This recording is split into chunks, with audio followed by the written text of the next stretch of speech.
parisienne et jusqu'à Creil sont pas concernés ce matin par les averses. Au lieu de vos mises en place, également des retours.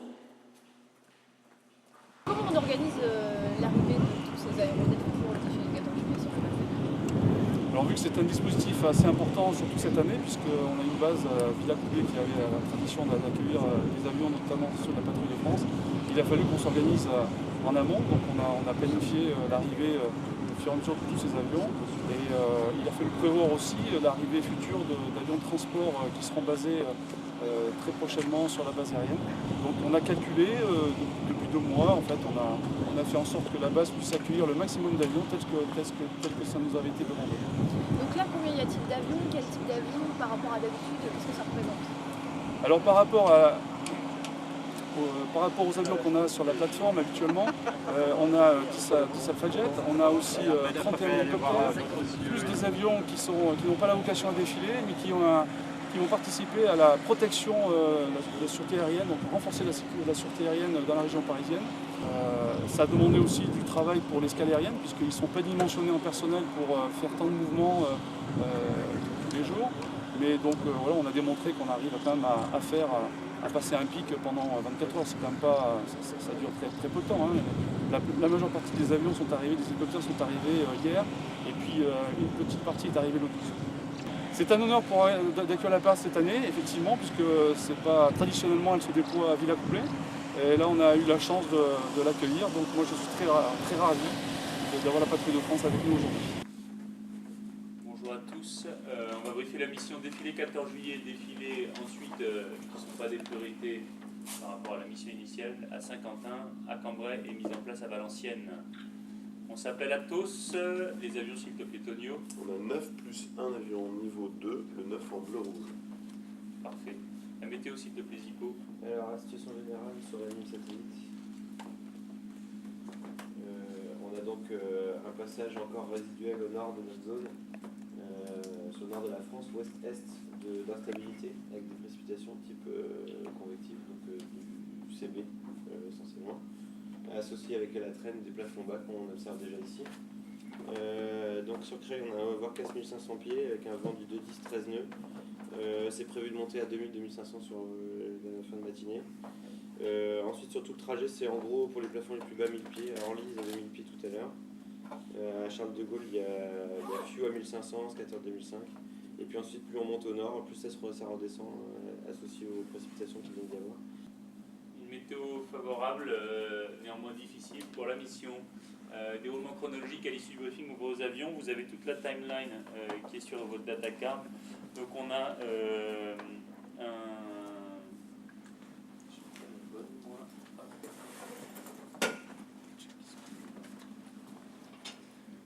un check-in prévu à 9h45, un roulage à 9h57 et un décollage à 10h07. On sera dans le hold à 10h13 pour un roll call prévu à 10h21, un top à 10h26 pour un passage à 10h38. La H1, si elle doit être recalée, c'est-à-dire s'il y a une différence de plus ou moins 5 minutes, eh bien elle sera à 53, 08 et 23. Voilà pour le déroulement chronologique en timing. Ensuite, eh bien, à l'issue du briefing, on va aux avions, on se retrouve en fréquence. On met en route sur mon ordre, je rappelle qu'on a un spare. On roulera en très espacé dans l'ordre pour la 25, on effectuera un décollage PS2 box avec le 9 qui alimente.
c'est la première fois que vous faites le défilé du 14 juillet sur les Champs-Élysées en tant que pilote?